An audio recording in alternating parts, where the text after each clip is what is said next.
overtime. So that's a balance there, but you know, to be frank, we have to do more of an analysis of their budget to try to give you a better answer for that. I don't want to try to make up stuff, so. Mr. Chair, the reality on the staffing issues is that we have added staff over the past couple of years into the attorney's office. I know for sure we've added staff, at least 2 positions or 3 positions up north and one for sure down south that I can remember just from the last go round, and that was to address the workload, significant workload issues, especially up north. Well, you know what else we could do is we did have it listed as an item cuts to the elected official budgets. We could simply Take it out of there. Do a 3-week split out of there, and that way it comes out, it adds up to more money, and it's maybe a lesser impact to everybody, because we're really only looking for But that's taking, 42,000. so Mr. Chair, that's taking it from Taking it from. that's not an add-on, but this is an add-on. This was added on above and beyond. This is above and beyond. And that half-time position must have been okay with this board. It was in there. So But that's- she finds the I money. did it a month She ago. finds the money. No, we did. No problem. August. August, okay. We did approve that in August, and for the coming year. But that was well before we increased our health insurance by 600,000, and it's well before we recognized the need for safety issues in the sheriff's transporting program, and well before we knew the levy certification error of the ARC, which added $697,000 to the problem. So that was then, and this is now. Correct? What do we want to do? Dan? Did you ever get that one? Well, Mike has been waiting. Okay. I have comments on different things, on a number of other things, but, you know, the fact that when we look in expenditure reduction options and the attorney witness, the half-time position, is that I agree with the thought that, you know, the attorney has control of her budget, and if she values that victim's witness, the fact that the board is not willing to give an additional $34,500 to her isn't going to reduce that. I mean, she still has that ability to keep that. There's no reason that she can't. I mean, as the elected official, if she looks at her budget and she's able to understand that, you know, that she has had a number of reductions as far as evidence as the Hibbing work and stuff like that. I mean, I remember her calling me and telling me that Hibbing thing cost her $40,000. Cost her. So we aren't doing it. She got 40 grand. Simple. I mean, there's not she's got the money. Do the work. That's all. Simple. We don't need to give additional dollars. We're not giving additional dollars to other people. That's a good point, because we're not asking for the half position. We She gave it still to her. has authority for the half position. Absolutely. The board supports it. Okay. Well, I was just going to offer up the overtime budgets, because we were first looking for a 12.5% cut in overtime budgets for $390,000. And I think we have a total of less than $50,000 left to find. And that would be across everybody's overtime budget. If that is not a lot, that's not a big hit to anyone. I would Yeah. second that. Okay. Well, I just would like to make one more point, I guess. Wait, Dana's got his hands up to make Yeah, a I'll point. get some. If you don't mind. That, you know, it's a little bit irresponsible too to not look at budgets just because it's an attorney's budget or a sheriff's budget or an auditor's budget, when you know certain realities that you're effectively giving carte blanche approval to something, to dollars to be spent in the budget when you know they're not needed there to accomplish what that person has indicated they need to accomplish.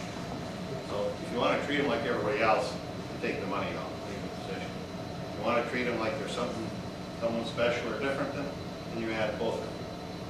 That's just the way I see it. Yeah. Mr. Chairman, again, it's the idea that the money has to really be there, and I'm talking about the overtime issue, that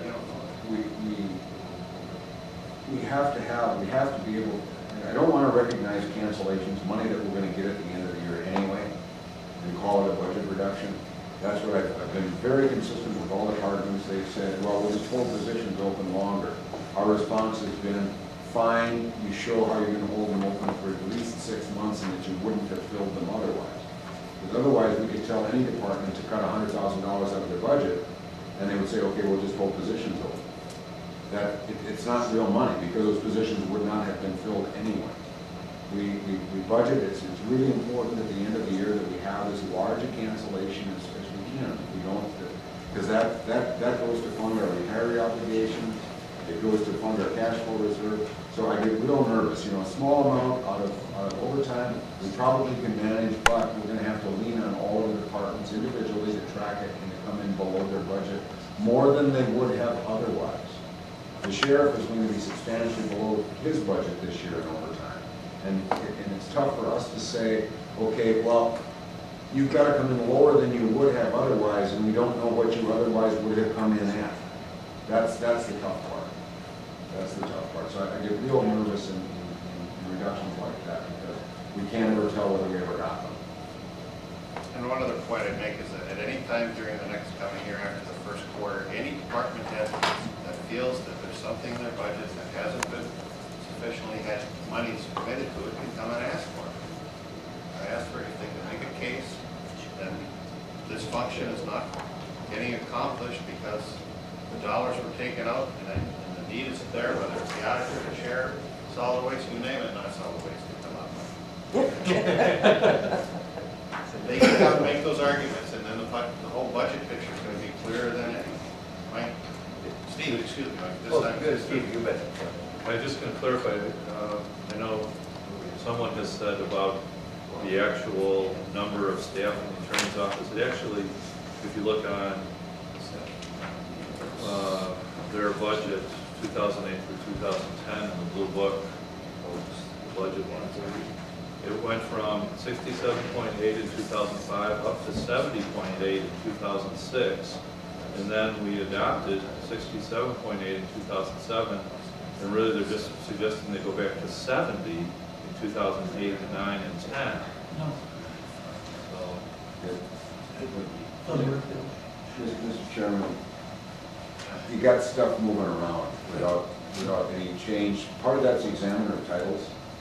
So we moved the examiner titles into the attorney's office until the judge came back. While I was until the judges came back and said you can't do that. So then we had to take them back out again. The other was the position that was cut in their budget last year, then it was added back. So there was an increase in staffing. How many years ago do you remember? 2005 maybe? I think it was right before I started, yeah. I think there was an increase in staffing in 2005, and Commissioner Nelson mentioned that, but it's been pretty flat since. yeah, So I'm that's, kind of saying that. okay. I mean, I thought it was inferred that it's been grown. They haven't really grown. But No, it's been pretty flat, I think, since 2005. Mike is next. Can I clarify that position Go real ahead. quickly? We approved that in 2005 budget. In government terms, we got those positions filled up here on the range at the tail end of 2006. And that's what I was referring to, that I know at least a couple of positions got filled up here, and that was caseload position. I'm sorry, Mr. Mike?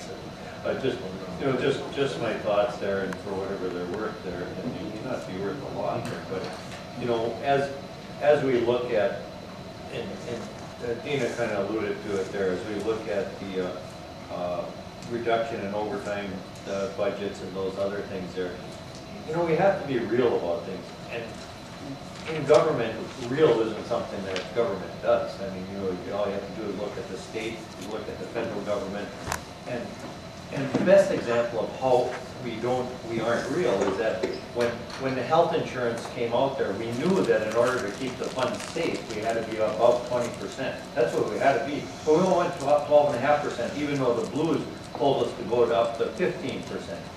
But we didn't. because